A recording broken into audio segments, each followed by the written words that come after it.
आज 31 डिसेंबर असल्यामुळे सकाळपासून आमचा पार्टीचो प्लॅन चालू होतो. पार्टी आमका दुपारी करूची होती, पण ही सगळी लग्नाक गेल्यामुळे आम्ही पार्टीचो प्लॅन रात्री करूचो ठरवलो. लग्नासून सगळी इल्यावर रात्री पार्टीची सुरुवात झाली. सिद्धून चिकन साफ करू घेतल्यान आणि मनू तिकडे आग फुकून फुकून हैराण झाला. कशी तरी एकदाची आग पेटली असा म्हणत म्हणून भाकरीचं पीठ मळू घेतल्यान. तोपर्यंत शिदून चिकनला मस्तपैकी सगळे मसाले लावून ठेवल्यान. भाकरीचं पीठ मळतात सगळीजण मिळून भाकरी बाजूक बसले.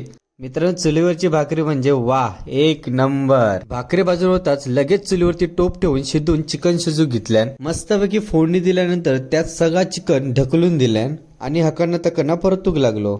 अर्ध्या तासानंतर मस्तपैकी आमच्या चिकनला उकळ इलो. उकळ बघ इलो, एक नंबर. चिकनला जसं उकळ येताच मग काय, कधी एकदा माका जेवण वाढतात आणि कधी एकदा मी चिकन खाऊक सुरुवात करतोय असा माका वाटूक लागला. चिकन तर मित्रांनो एक नंबर आमचा झाला बघा. मनू जानू सगळी एकत्र